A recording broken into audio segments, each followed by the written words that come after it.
Welcome to Module 4, the red zone. The red zone is getting into the highest levels of stress, where threats are perceived everywhere and start to get overwhelming really, really fast. The techniques for the red zone are getting more body-centric and some breathing technique-centric and focused on intensity to help you snap out of those thoughts running through your mind when you get into the red zone. This zone is notably getting into some more emergency stress states, and only you know your body and only you know your stress. So you need to be pretty cognizant of when you need to seek medical attention instead of only doing these techniques. These techniques are just an adjunct to your stress. And so you always need to know when to seek medical attention, which is always available. And for that reason, there is this disclaimer. This course contains the opinions and ideas of its author, and you can read on. What we're going to go over in the red zone is lesson number 1, paced breathing, how to use a rapid action technique that works in just 16 seconds. Lesson number 2 is shock the senses, how to refocus the mind without mental effort. And then lesson number 3 is the final one, rebreathing, which is how to use an emergency brake without losing control. So before we get started, take out your notebook and your favorite pen, turn your cell phone on to silent or vibrate. If you need support, contact me. What you're going to learn in Module 4 is in Lesson 1, we're going to go over a breath technique that is used by the Navy SEALs. Lesson 2 is to get outside your head when your brain starts to short circuit. Lesson number 3 is an emergency tactic when you feel out of control. Okay, so let's get to it. Lesson 1, paced breathing. This is a number 1 tactic that I teach in the emergency room. And thankfully, at this point in time, I've found that a lot of people have learned this technique. So that's actually wonderful for me to see. And it's so easy to learn, and it works almost immediately. Breathing is actually a chemical process. And changing the way that you breathe is one of the absolute quickest ways to affect your body's response to stress. Control your breathing, and you are on your way really fast to stress relief. The nearer a man comes to a calm mind, the closer he is to strength. Marcus Aurelius. He was a Roman emperor and a Stoic philosopher who is one of the most respected leaders in Roman history. He wrote this incredible book called Meditations, which contains pearl after pearl of wisdom on so many things, but basically how to be a better human. And there's so many insightful moments that you will come across when you read that book. So what we're going to go over are the basics or the how-to. We're going to practice it. I'll go through some of the science where the research is just overwhelming on the brain-changing effects of this practice. And then we're going to go into an interview with Navy SEAL Jason Gardner. So the basics of this technique is that stress causes a body response. And what happens is the mind perceives a threat, and the body responds to that by mobilizing in what it perceives as fear and defense.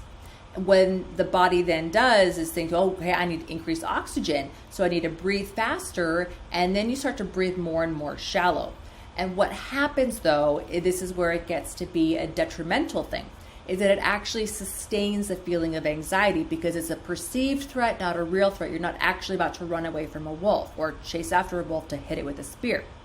What this does where you're perpetuating those feelings of anxiety and the thoughts of anxiety is that it creates a lot of these body sensations that you'll notice when you start to hyperventilate or breathe too fast and too shallow, where you have this tightness in the chest. A lack of awareness or mindfulness of your breathing means that body physiology keeps ramping up, and the sympathetic response keeps just going unchecked, so you get a positive feedback cycle with some negative consequences. So the basics of the technique to fix all of this is just counting to 4. All you do is you breathe in 4, 1, 2, 3, 4. You hold for 4, 1, 2, 3, 4. You breathe out for 4, 1, 2, 3, 4, and you hold for 4, 1, 2, 3, 4. It's just that simple. So we're going to go through a practice technique or a practice round for 64 seconds. But before we get into this, I want to give you a quick little tip. When we do this, practice breathing as if you were breathing that air directly into your literal heart. Your heart sits just here to the left of your sternum, just right here, and practice breathing as if you were taking air in directly there, like you're able to take your nostrils off your face and just plant them right here, just directly into it, so that you can actually feel that relocation into that space where your heart is, and you can feel that air expanding out from that place. Okay, so we're going to get started. Okay, breathe out and then breathe in. 2, 3, 4. Hold. 2, 3, 4. Out. 2, 3, 4. Hold. 2, 3, 4. In. 2, 3, 4. Hold. 2, 3, 4. Out. 2, 3, 4. Hold. 2, 3, 4. In. 2, 3, 4. Hold. 2, 3, 4. Keep going. Remember to breathe right into your chest.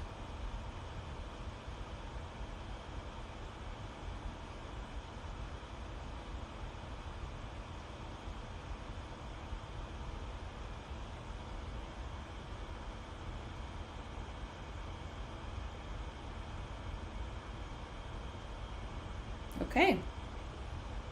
All right. That was your practice round. So how do you use this? Basically anywhere. The possibilities are endless. And as I mentioned, I teach this all the time in the emergency room. There's a whiteboard where we have the name, like my name up top, Dr. Koenig, and then the nurses taking care of them, and the techs and the paramedics.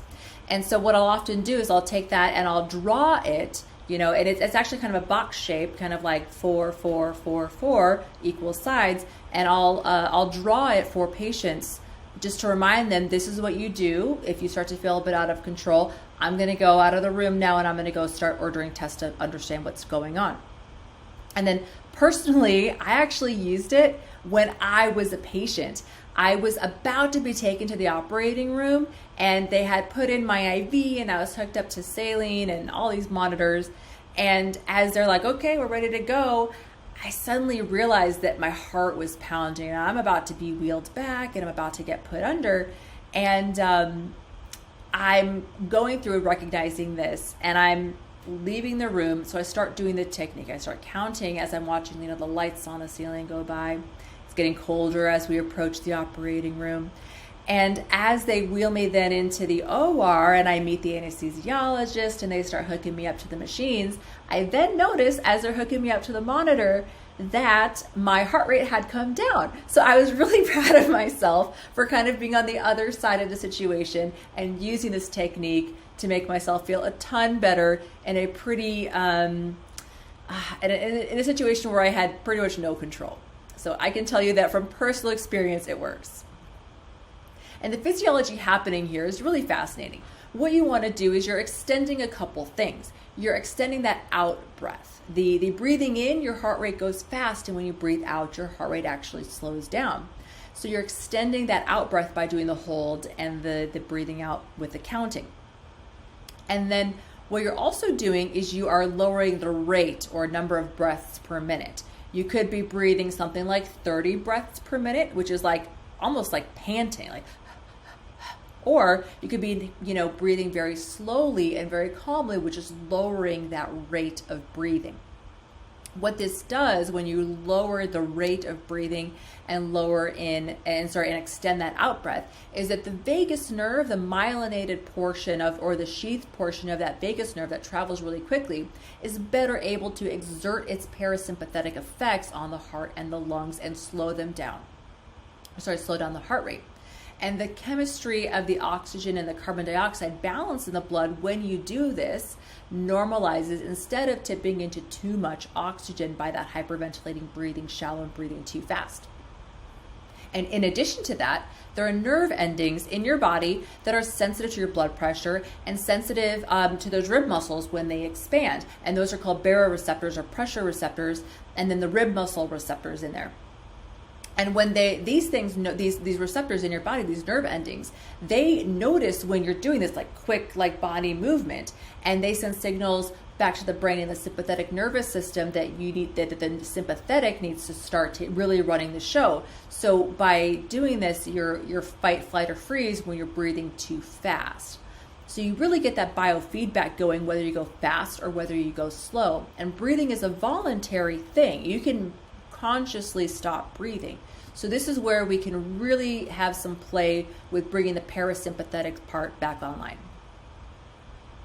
This is a study that Dr. Stephen Porges, who is the leading expert on polyvagal theory, does when he does exercises with pairs of subjects. So what he does is he has two people pair up and will have one person do intentional hyperventilation. And what and then the other person watches them, and then he asks them what they think. And the people hyperventilating, if they're told, okay, breathe really fast on purpose, and then, tell me what you think of other people, they will perceive others as being very judgmental. And they will start to think that, oh, they're being really critical of me. Am I doing this right? I feel like I'm doing this wrong. And they start to get really anxious just by the fact of voluntary breathing faster. On the opposite hand, then he'll have people breathe out with long exhalations. So, you can do 4 by 4 by 4, but if you can actually increase your exhalation as you go through this, so maybe breathe in 4, hold 4, breathe out 6, and then hold 4. So the longer you can do that out breath, that actually slows your heart rate down. So when you practice breathing this in these pairs with Dr. Stephen Porges, when he did this on his test subjects, is that as you breathe out, the people who were doing the breathing out, say on the test subject, you start to perceive others as more attractive. You start to, breathe out slowly and you get more calm. And you think, oh, everyone in this room seems so nice. I want to get to know these people better. And what's interesting is that he also took this study and he asked people who are watching the person breathing and say, what did they look like? And they commented that when the people were hyperventilating, they looked a little, scared and just their face kind of went flat. But when you breathe out and other people are observing you and are commenting on your appearance, you actually appear more attractive when you are breathing slower. So breathing calmly not only makes you feel good, but it literally makes you look good. So that is a great reason to do it, right? So now we're going to interview retired Navy SEAL Command Master Chief Jason Gardner.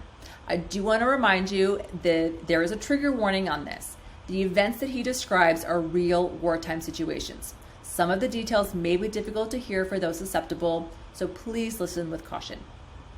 So welcome to this video. I got Jason Gardner here. He is a retired U.S. Navy SEAL who spent 3 decades in the SEAL teams with deployments across the globe, both Iraq, Afghanistan, 9 deployments, right? Is that right? Mm-hmm. Yeah. Spent some time as a frontline SEAL sniper, SEAL Team 5 Command Master Chief. You were a lead instructor at the Naval Special Warfare Group 1 Training Detachment, TRADET, and you've been the recipient of the Silver Star, 2 Bronze Stars, Purple Heart, numerous other awards. Currently, being a leadership instructor, speaker, strategic advisor at Echelon Front, and married to the beautiful Iris, and have 3 kids? 3 kids. 3 kids. All right. So, Jason, how are you? Good morning, Leslie. I'm doing great. How are you? Yeah, good morning. So the pace breathing is a concept for essentially slowing down the breath, but also by doing counting of the breaths. So in here, I wrote that we do a 4 by 4 kind of breathing, although it's really any kind of counting. You can do 4 by 4 by 6, 4 by 4 by 5, whatever you want to do. The key thing is that you're paying attention to the breathing and that it's slowing down. And this is one that a lot of people can relate to. You know, you hear a lot like, oh, just you're stressed out, take a breath. But in the military, you know, Navy SEALs and snipers, you're intimately familiar with this in a more formal practice. Sure. And it's another one of those things where, especially in the sniper course, when we're doing the shooting, they train us to, you know, we'll take a deep breath, we'll try and slow everything down, because when you're locked into your rifle, even your heart rate will make that reticle bounce on your target. And so they train to it in the sniper course. It's something that we talk about. Again, it's something that can be applied more widely to everything. But the first time that I was in a real firefight was in Somalia in 1995. And we were in there to pull out with the Marine Corps, or the Marines were in there. We were just augmenting the Marines to pull the UN out of Somalia. They were done. They were leaving.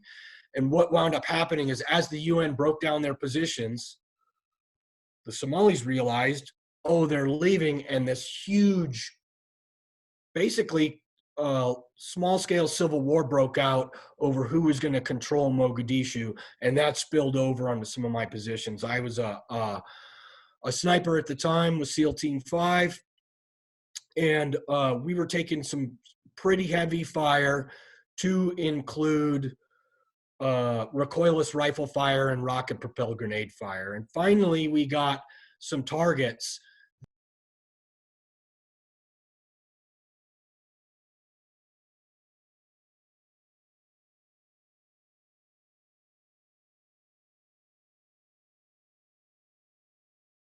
What's the key component there? Got stressed out, lost control of my breath, things were going wrong. When I started controlling my breathing,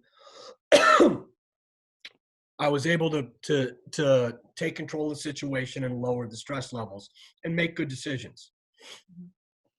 Now, very, very late in my career, I was able to go to the National Intrepid Center of Excellence. And what that is it's up in Bethesda, Maryland, and NICO, and that's where they treat guys that have got traumatic brain injuries. And I had several, both from combat and from training.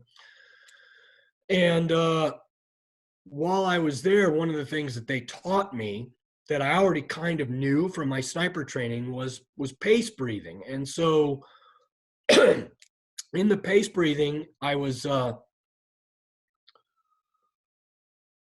they established that for me, physiologically, 4 breaths a minute was ideal. And so this is an exercise that I do even today, where, and especially today, where I'm just aware of my breathing rate. And I, am doing an inhalation to exhalation cycle that lasts about 15 seconds per breath.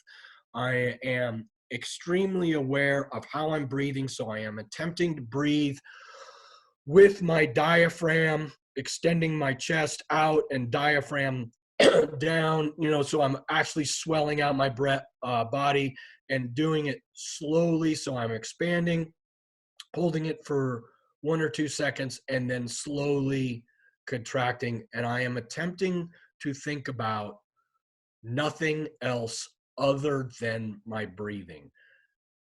And I found that that is a fantastic tool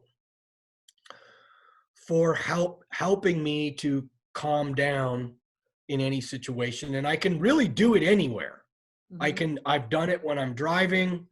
I'm not able to do it mid-conversation with somebody because it's not helpful to try and talk when you're doing this, but I don't have to be in a special place to do it, and it really helps pull me back from that stress. Because I'll tell you, after 5 combat deployments, I was wigged out all the time.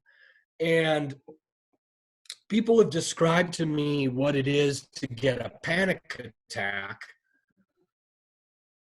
I was like, good grief, that was me 80% of the day, where my heart rate would be so high that I could actually feel it in my chest.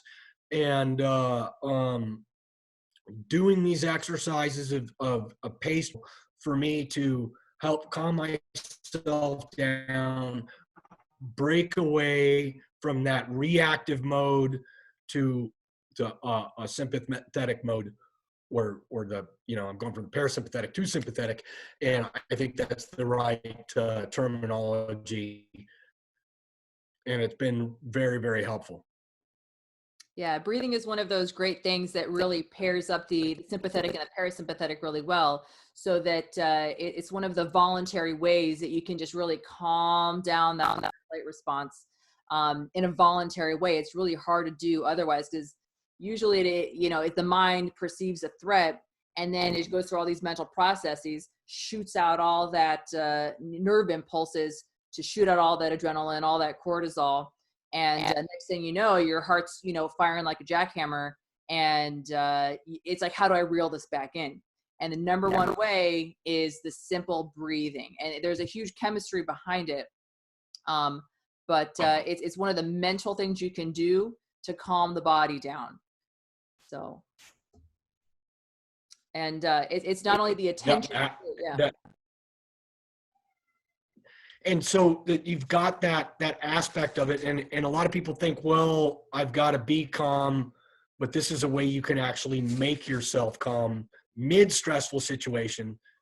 And okay, find a more stressful situation than people are shooting at you. Yeah. Right? They're probably not much worse than that. And if I'm able to force my breathing into a situation where I can calm down that stress response, then you can do it anywhere. Mm-hmm. Yeah. I recently had a medical procedure, and being on the other side of everything is very different experience.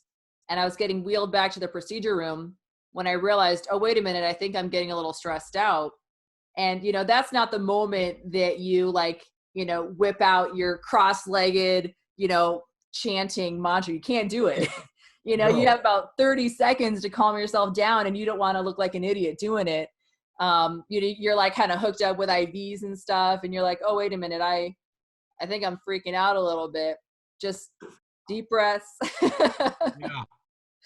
So yeah, you can do it. And I think in the book I wrote, I'm trying to remember when I first learned it. I think I learned it at OIS when we had to mimic a abandoned ship situation they said the South China Seas, where it was like in a storm, and you're fully clothed and everything's loud and dark, and explosions going off, and we had to sit there and tread water, which I can do that, but when you've got fire hoses at you, it's kind of hard.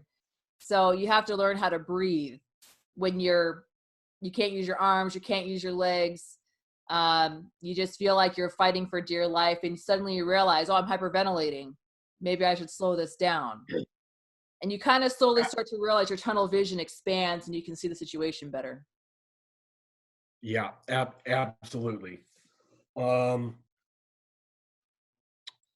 Yeah, I cannot reinforce how powerful it is enough, and especially with that aspect of it, like, okay, and it's one of the techniques that I use when I'm stuck in traffic. And a lot of times I will pace breathe while I'm driving, just to do something else with the time to help calm myself down, so I'm not annoyed by the traffic. It's a great opportunity. I'm still plenty aware to be able to drive, but it's just helping me settle down and reach a better state. And to a greater extent, it is probably the form of meditation that I'm doing right now, and I need to explore more meditation. But the pace breathing and just being aware, because that's all I'm focused on, is inhaling and exhaling at a slow pace. Mm-hmm. Yeah. It's incredibly powerful. It's super quick, super easy. You can de-escalate within seconds, within minutes. You can count one. If you do even one cycle, you can easily find just how much it helps. It's not. You don't. That's something that you almost don't even have to train that much on. If you hear it once, count to 4, out for 2, or 6, hold for 2, 6, granted in the span of the moment, you may forget exactly, but you go in 1, 2, 3, 4, out 1, 2, 3, 4. If just the basic concept of it, that is immediate. That will stop anything if you just stick with it. And sometimes it can feel right away like, well, you can't breathe. But that's the mind telling you that. You've been breathing. Mhm. You've been breathing. You've been breathing way Yeah. too much. The mind's telling you something's wrong, and you have to just rise above it real quick and say, no, no, no, no. I may be getting shot at, but the way I'm going to get through the situation is by mentally controlling things.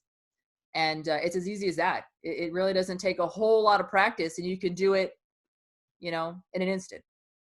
Mm-hmm. Yep. You have kind of a homestead, right? Yep. Yeah, sure. Iris and I live up in northeastern Washington. We have 43 acres. We live on a small cabin on the 3 acres, and then just not far from us, we have our 40 acres. And we're right on the edge of the wilderness. I mean, we've got bears, cougars, deer, and turkey, all that. And so we've got a homesteading style lifestyle where we're trying to be as self-sufficient as we can. And I find that a lot of the low-level stress and aggravation that I experience when we're living in more of a crowded area, that's gone away, and it's just super peaceful and beautiful up here, and we love it. Yeah. You ever have any like situations where, because I know that Storm rides a horse, Bjorn, Mm-hmm. but yeah, Storm. yeah. Yeah. What's the horse's name though? Oh, Bjorn. Bjorn. Okay, Yep. okay. Yeah. I haven't gotten my daughter on a horse yet. Uh-huh. She's a bit little, but I imagine for me, like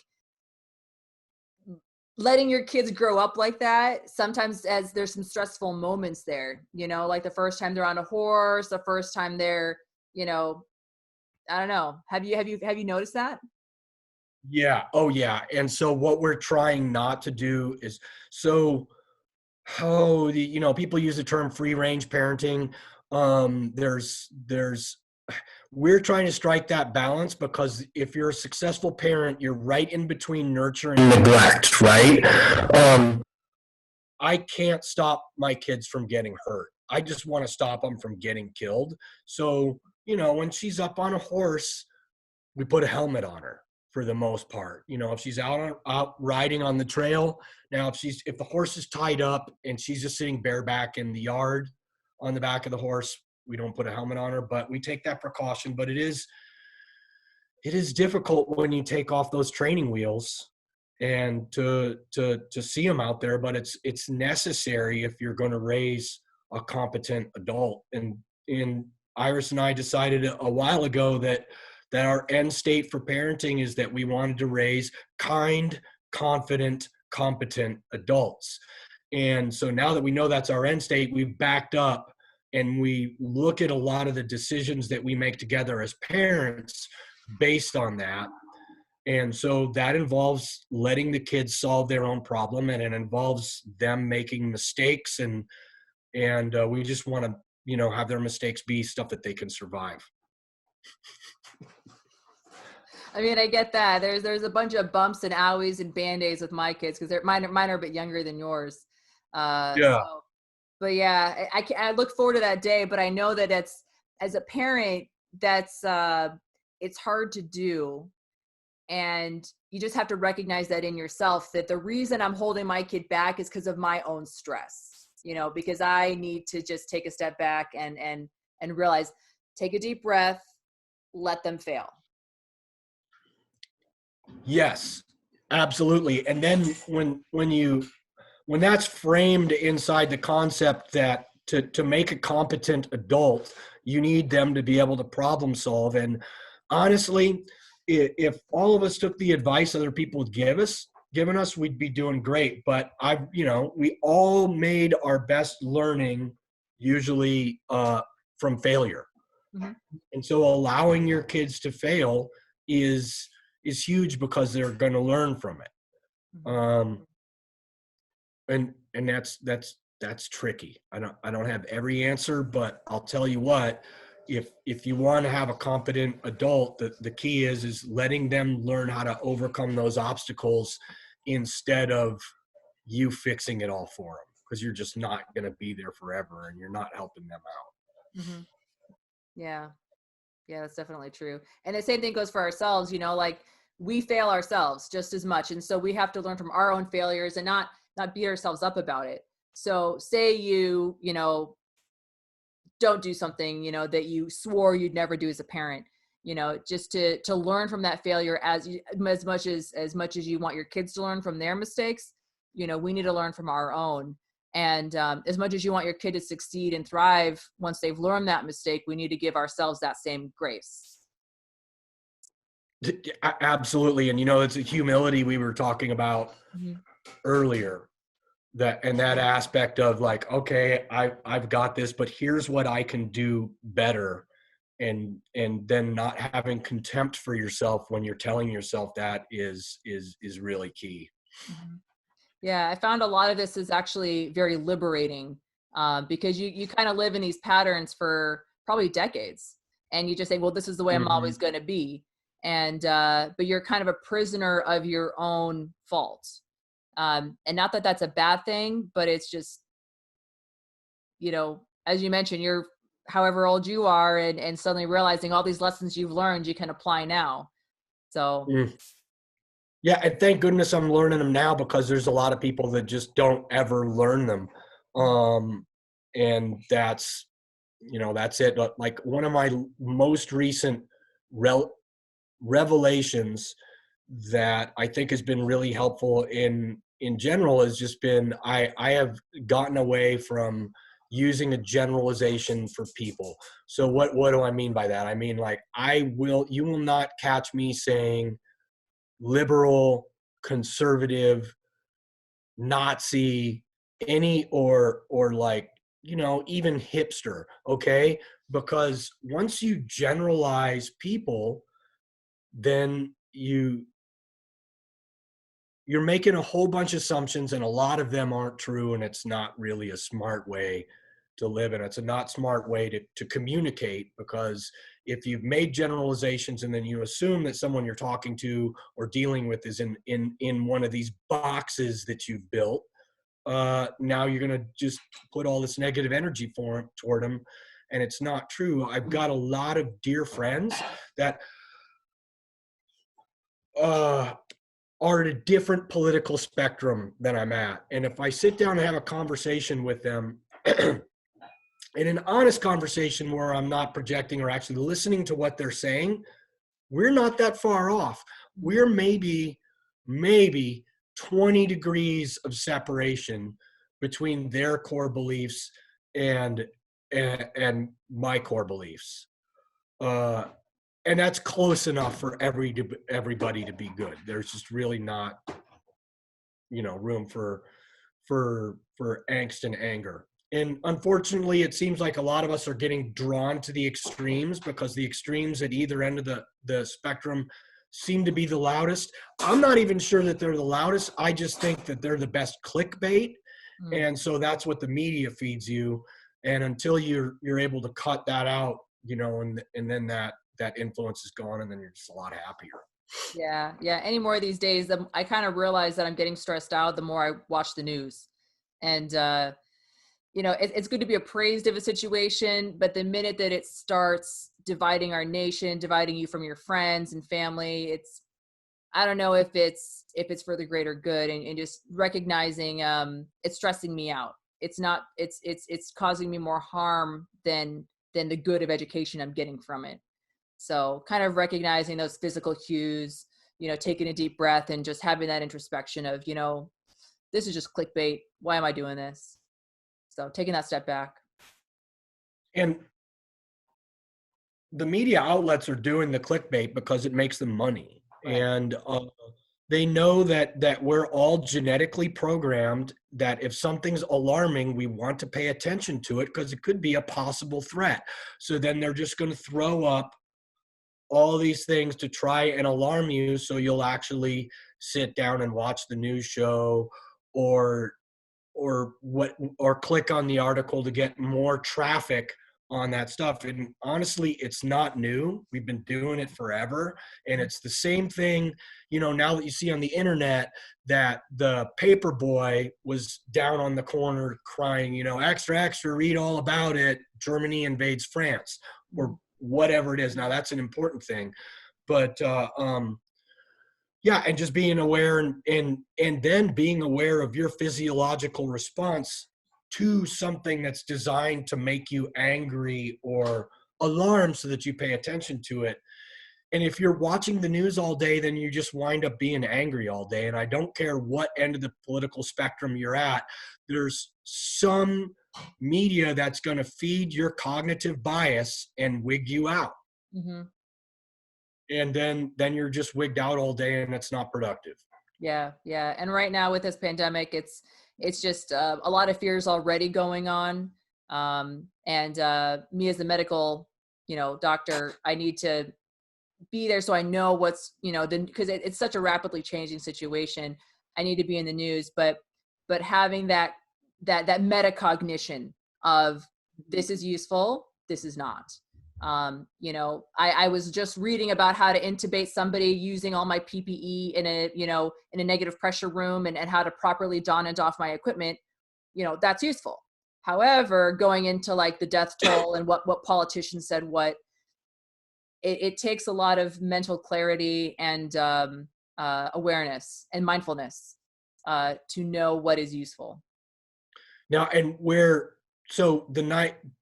you have skill with this is that this is like kind of this rapidly changing situation is everyday life in the military since 2001. Every day, the situations training, the rules of engagement are changing, the dynamics are changing on the battlefield because you know what? The enemy doesn't want to just die. So they're constantly changing how they're doing things. And so this is like the military mindset for this is, okay, this is everyday business. Hey, our hospitals may become overrun. What are we going to do in response to that? What are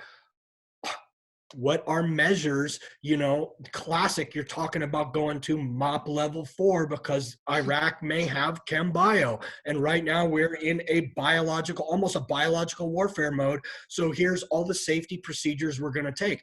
I'm going to stay 6 feet away from everybody. I'm going to limit how much I go into public. Good. Okay. Get that, move forward and sift through it. And that's where, those of us that were in the military, we've been doing this for a long time. Yeah. And so it's second nature almost. Yeah. I never really thought of it that way, but that is very, very true. I did a podcast with Jack Riggins and I had to go to quarantine and he asked me how it compared to deployment. And I'm like, it feels really similar actually. You just follow orders, you just sit in it for the long haul.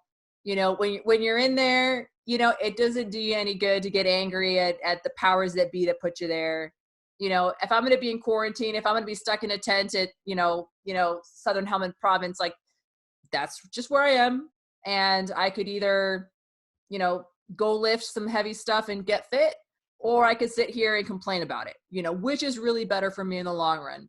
So yeah, I think a lot of us in the military, we get used to that tempo and that way of being, I guess. So we are, and the constant change. And what? It is constantly changing. So you're like, oh, okay. Like our norm is constantly adjustable because everything changes so fast, and that's just the nature of warfare. That things are changing and then you just adjust to them.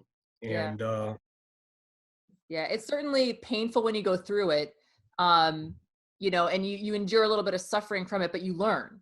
And that's why people ask me if I want my daughters to be doctors. And I'm like, I mean, if that's what they want, but I want them to go in the military, if anything, just because the military teaches you so many wonderful lessons like that. And I agree with you. Like my oldest son's in the Army. People are like, why didn't he go in the Navy? I'm like, I don't care. I don't care. And I told him this. I'm like, hey, I don't want you to feel like I am pushing you to go in the military. It's a great experience. Here's what I'm pushing you to do. I want you to get out of your comfort zone. I want you to go out and do something with people. So what does that look like? Go fight wildland fires for a season on a fire crew, or join the military, or go be part of AmeriCorps and work as a team and do stuff together, go up to Alaska and work on a fishing boat, right? Choose from one of those, but these are going to make you a better person in the long run. And, you know, he decided that what he wanted to do was join the Army and drive tanks. And that is so cool because, I think tanks are neat, but he's getting that experience where he's going to have to go stand in harm's way with a team beside him, the same way firefighters do, the same way police officers do, the same, even AmeriCorps. And so I agree with you. It'd be cool if everyone would join the military, but honestly, it's not for everybody. That's true. But do something, get out there and do some kind of service to your country, and something that's more than just about you. And I think when you broaden that spectrum, everybody can fit into that role. Yeah, that's definitely true. And all this stuff with his workbook, like all this meditation and techniques we've been talking about, that was far, far out of my comfort zone for a long time, so kind of bringing it back, like, yeah, you can go out and you can learn like things way out that are grand and epic on the grand scheme of things. But then, you just get used to reacting. You get used to just following your emotions. And what's not comfortable is looking at yourself and realizing I am overreacting. I need to follow this method to calm down. I need to, commit to doing this. I need to learn this and maybe practice it a couple times so that when something really hits the fan, I have the tools for it. And that was far out of my comfort zone. And then I realized, oh, this is good too. As much as like pain and suffering in the military is good, so is that fire you go through in gaining mental clarity. Yeah. I mean, I've got nothing for that. 100%. All right, cool. Well, anything else you want to add or? No, I think we've covered everything pretty well. Again,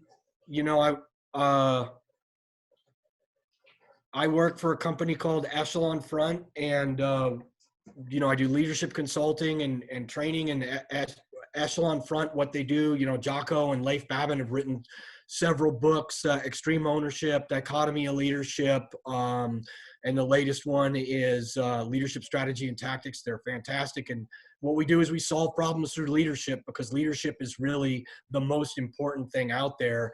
And it doesn't matter if you're not in charge of everybody, because you're leading yourself. And so leadership plays into all of these aspects that we just talked about making yourself a better person and finding balance. I'm on Instagram at jason.n.gardner. My wife Iris is also on Instagram at All the Wild Places. And, in closing, I really want to express how thankful I am to all those first responders and healthcare workers that are right now, you are holding the front lines in this pandemic, which is the greatest threat to our freedom and the future of our country.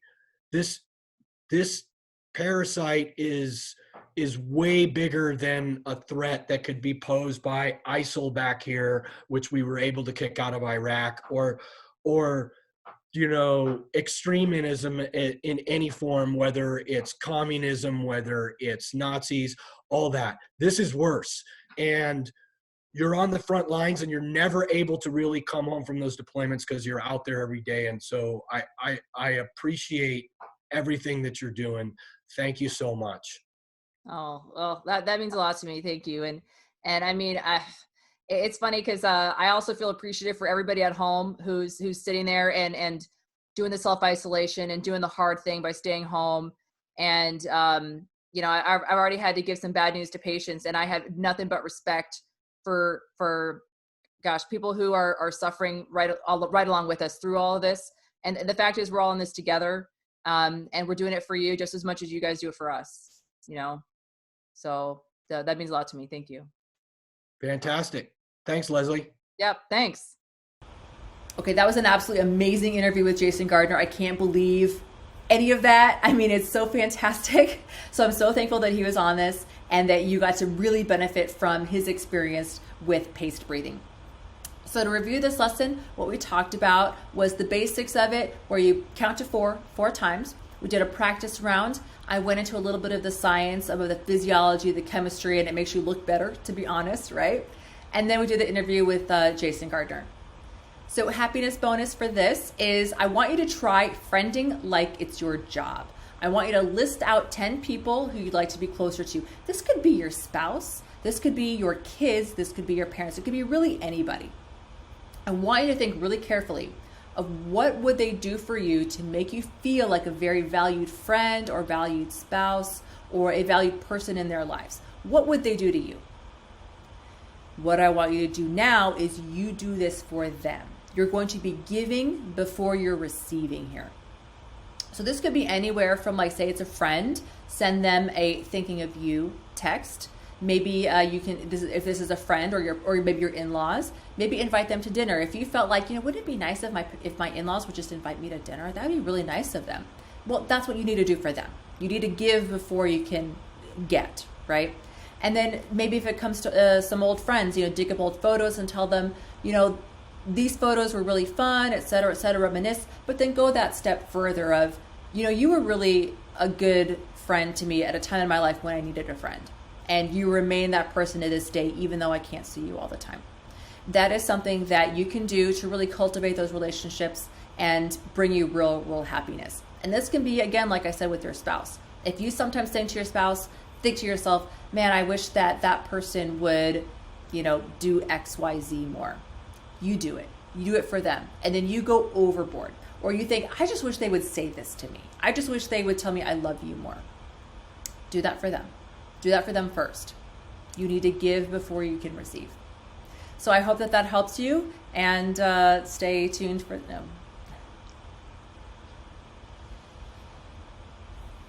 So I hope that helps you. Thank you so much for this lesson.